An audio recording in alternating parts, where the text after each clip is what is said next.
Hindustan defence academy में आपका स्वागत है। और आज अपन क्वेश्चंस के बारे में डिस्कस करेंगे। तो फर्स्ट क्वेश्चंस के बारे में डिस्कस करते हैं। फर्स्ट क्वेश्चन के बारे में, शरीर की संरचनात्मक इकाई है। प्रश्न ये है कि शरीर की संरचनात्मक इकाई क्या होती है। तो इसमें अपने को ऑप्शंस दे रखे हैं। फर्स्ट ऑप्शन है कोशिका, सेकंड ऑप्शन मुख, थर्ड ऑप्शन अमाशय और फोर्थ ऑप्शन है रक्त। तो इसका सही आंसर है कोशिका। कोशिका को शरीर की संरचनात्मक इकाई क्यों कहते हैं, इसके लिए अपन देखें। तो बात करें मनुष्य में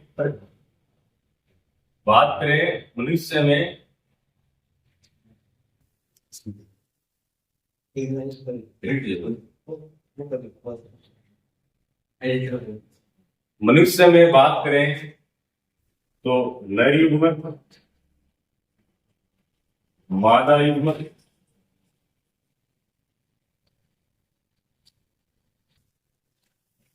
मनुष्य में जो नर युग्मक होता है वो शुक्राणु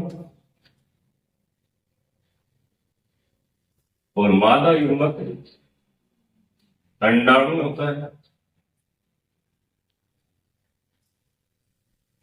दोनों युग्मक एक अगुणित कोशिका होती है।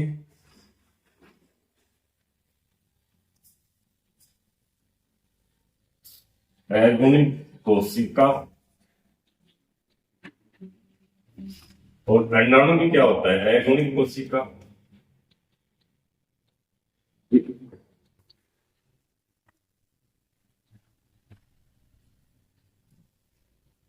जब दोनों युग्मक आपस में संलयित होते हैं, संलयित का मतलब होता है जुड़ना।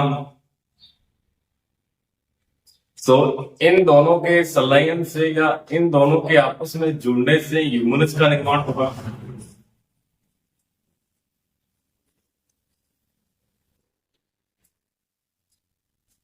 शुक्राणु को अपन एन से लिखते हैं, अंडाणु को भी एन से लिखते हैं। दोनों आपस में जुड़ेंगे, एन प्लस एन 2n हो गए। ह्यूमनस में बार बार विभाजन होंगे, इससे भ्रूण का निर्माण होगा, ऊतक का निर्माण होगा, अंग का निर्माण होगा और अंग तंत्र का निर्माण होगा। जब शरीर में इन सभी चीजों का निर्माण हो जाएगा, उसके बाद में शरीर की संरचना का पूर्णतः निर्माण हो जाएगा। इसका मतलब ये हुआ कि शरीर की संरचना के निर्माण में मुख्य भूमिका कोशिका की होती है। और यहाँ पर कोशिका कौन सी थी, ठीक है। तो शरीर की संरचनात्मक इकाई क्या है, तो इसका सही आंसर है कोशिका। इसके बाद में अगले क्वेश्चन की बात करते हैं।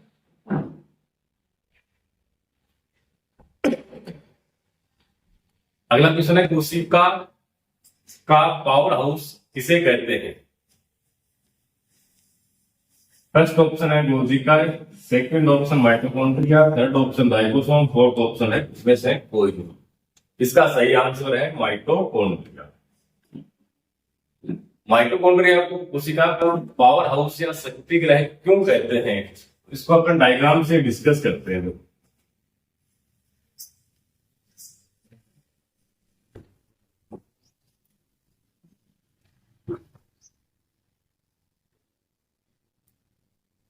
जो माइटोकॉन्ड्रिया होता है वो एक दोहरी झिल्ली युक्त कोशिकांग होता है। दोहरी झिल्ली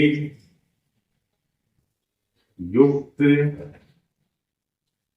कोशिकांग। बाहर की तरफ जो आवरण दिखाई दे रहा है उसे एक बाहरी झिल्ली कहते हैं।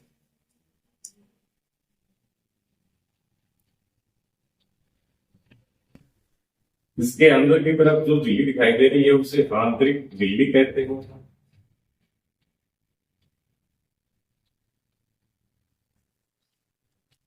आंतरिक झिल्ली में इस तरह की संरचनाएं पाई जाती हैं।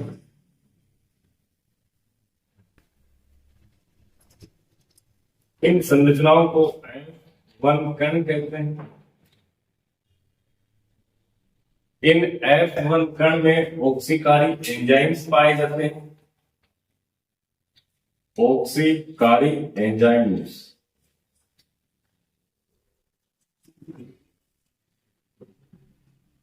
इन ऑक्सीकारी एंजाइम्स का काम होता है भोजन का ऑक्सीकरण करना।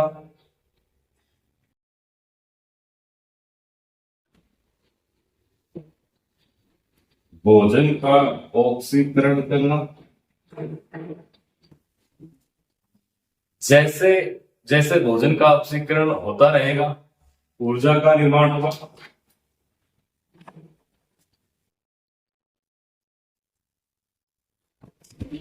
और यह ऊर्जा एटीपी के रूप में संचित होगी।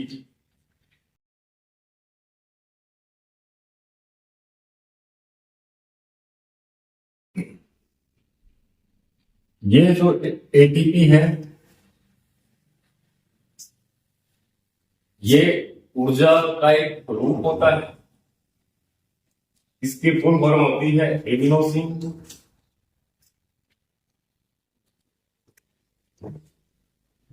ट्राइफॉस्फेट।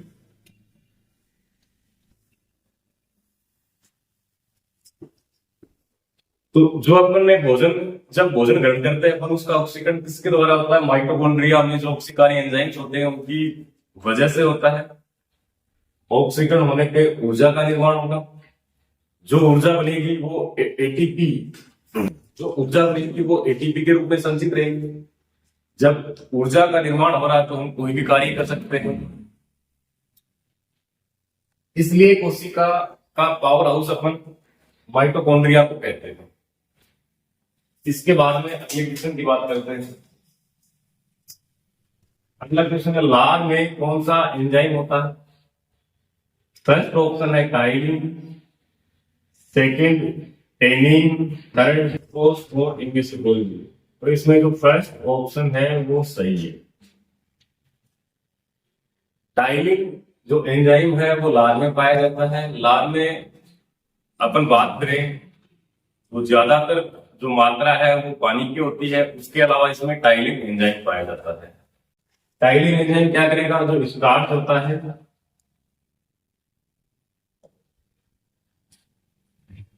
उसका पाचन करने में सहायता करता है। तो लार में उपस्थित एंजाइम कौन सा है? Ptyalin enzyme. इसके बाद अगले क्वेश्चन की बात करते हैं। आत्मघाती थैलियां हैं। First option lysosome, second option ribosome, third option Golgi, fourth option lipid. इसका सही आंसर है लाइसोसोम। लाइसोसोम को आत्मघाती थैलियां क्यों कहते हैं इसके लिए अपन बात करें तो इसमें हाइड्रोलाइटिक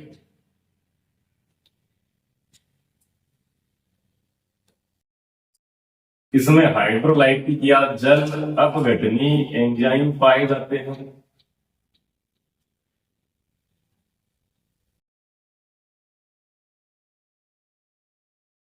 जब कोशिका निष्क्रिय हो जाती है उस कंडीशन में इन जल अपघटनी एंजाइम की वजह से ये लाइसोसोम उस संपूर्ण कोशिका को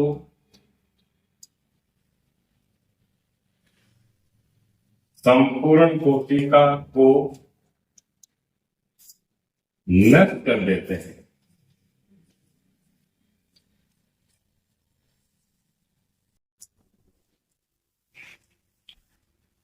क्योंकि निष्क्रिय कोशिकाएं किसी काम की नहीं है, उसको बाहर निकालना जरूरी होता है। तो उसको नष्ट करने का काम कौन करता है? लाइसोसोम एंजाइम करता है। इसके बाद में अगले क्वेश्चन की बात करते हैं। अगला क्वेश्चन है कोशिका की खोज किसने की? First option Robert brown, second option Robert Hooke, third option है स्लाइडेन और फोर्थ ऑप्शन है सल्सन। कोशिका की जो खोज है वो रॉबर्ट हुक ने की। रॉबर्ट हुक ने मृत कोशिका की खोज की।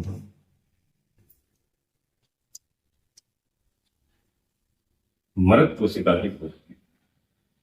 और मृत कोशिका से मतलब है कोरक कोशिका।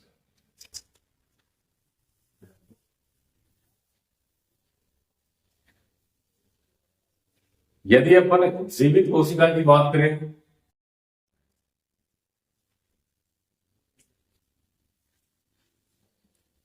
तो जीवित कोशिका की खोज एंटोनी वॉन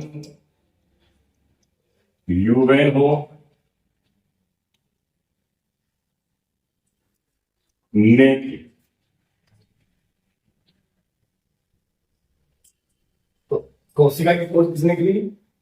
रॉबर्ट हुक ने कोशिका की खोज की थी। और कौन सी कोशिका? मृत कोशिका।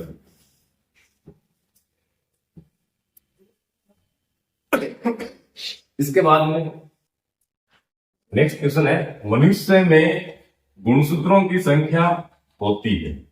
First option 58, second option 56, third option 46, fourth option है 28। तो मनुष्य में गुणसूत्रों की संख्या 46 होती है। 46 गुणसूत्र का मतलब हो गया 23 जोड़ी।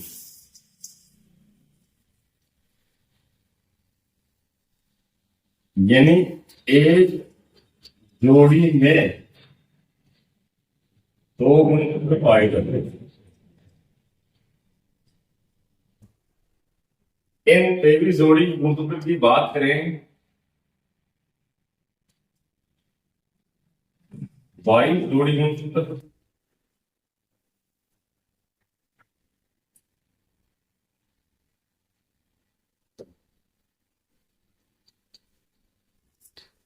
22 जोड़ी गुणसूत्र और एक जोड़ी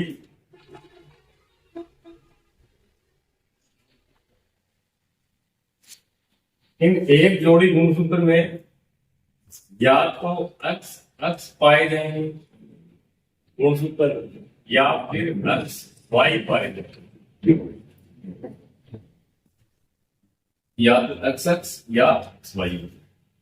इसको और ढंग से अपन समझना चाहें तो 22 जोड़ी गुणसूत्र प्लस इनमें से इसको देखते हैं पहले। एक्स एक्स ये एक जोड़ी है, कुल मिला के कितने हो गए? 23 जोड़ी।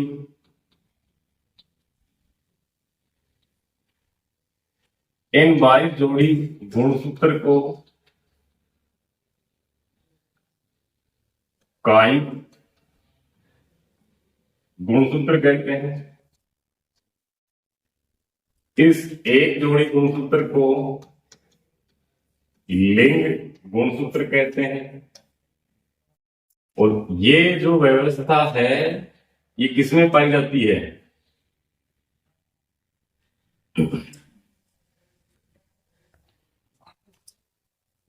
ये वाली व्यवस्था लड़कियों में पाई जाती है।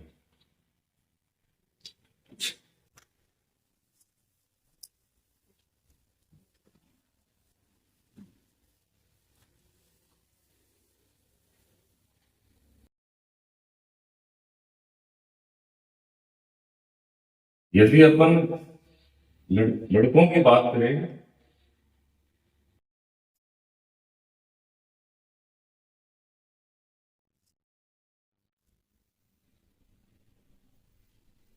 यदि अपन लड़कों की बात करें तो इसमें जो गुणसूत्र कौन कौन से पाए जाते हैं?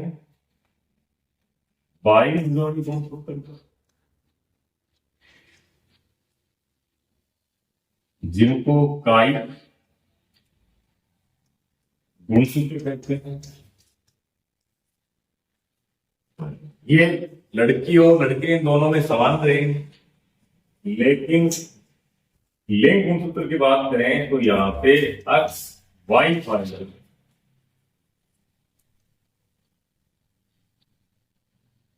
ये इन दोनों में अंतर होता है। लड़कियों में तो कौन से पाए जाएंगे गुणसूत्र अक्ष जोड़ी, और लड़कों में कौन से पाए जाएंगे अक्ष वाई गुणसूत्र पाए जाएंगे। तो मनुष्य में गुणसूत्रों की संख्या कितनी होती है? तो इसका सही आंसर है 46। इसके बाद में अगले क्वेश्चन की बात करते हैं। अगला क्वेश्चन है प्रोटीन संश्लेषण होता है। First option lysosome, second option ribosome, third option कोशिका, फोर्थ ऑप्शन इनमें से कोई नहीं। प्रोटीन संश्लेषण होता है राइबोसोम। जैसे अपन कोशिका की बात करें, कोशिका में मध्य में केंद्रक पाया जाता है और यहां से इस तरह की संरचनाएं पाई जाती हैं।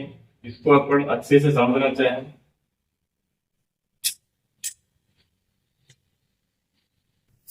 इस पे बिंदु नुमा संरचनाएं पाई जाती है।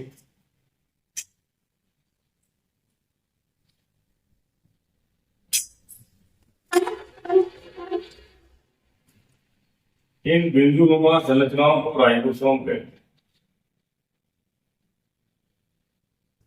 इन राइबोसोम का कार्य होता है प्रोटीन का निर्माण करना। प्रोटीन का निर्माण करना।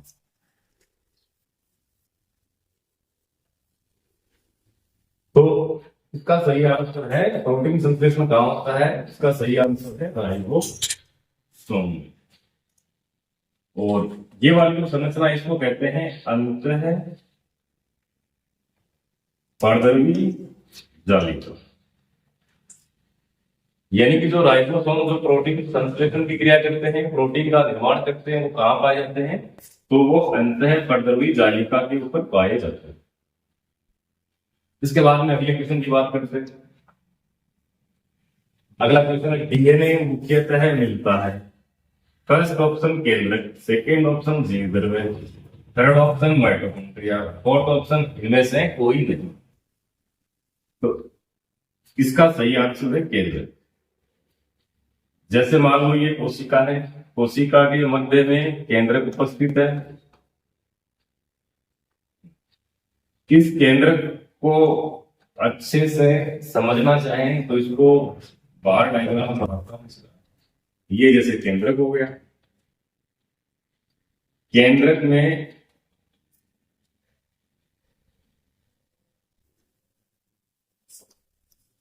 केंद्रक द्रव्य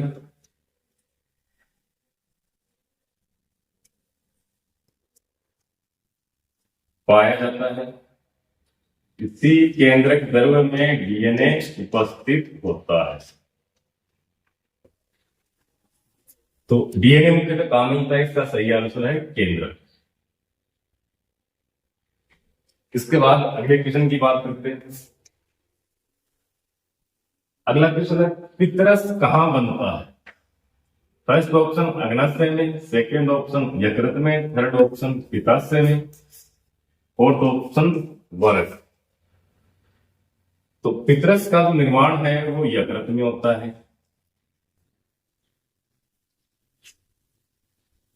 यकृत की संरचना इस प्रकार की होती है।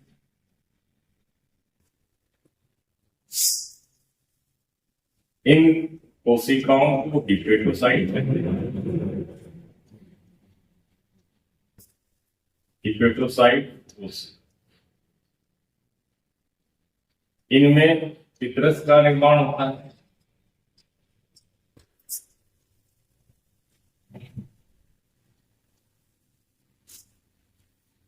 तो पितरस कहां बनता है? इसका सही आंसर है यकृत। इसके बाद अगले क्वेश्चन की बात करते हैं। अगला क्वेश्चन है निम्न में से कौन सी ग्रंथि इंसुलिन का स्राव करती है? फर्स्ट ऑप्शन यकृत, सेकेंड अग्नाशय, थर्ड आमाशय, फोर्थ ऑप्शन है उपरोक्त सभी। तो निम्न में से कौन सी ग्रंथि इंसुलिन का स्राव करती है? इसका सही आंसर है अग्नाशय। अग्नाशय ग्रंथि में जो बीटा कोशिकाएं होती हैं,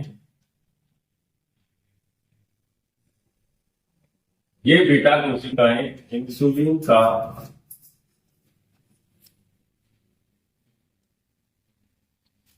स्त्राव करती हैं। यदि इंसुलिन की मात्रा कम हो जाती है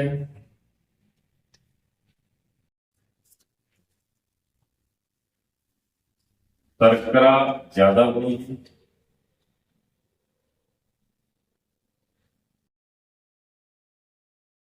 इस कंडीशन में शरीर में मधुमेह बीमारी हो जाएगी।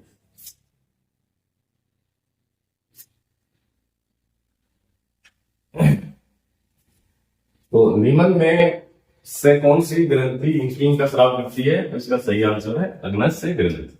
इसके बाद में नेक्स्ट क्वेश्चन की बात करते हैं।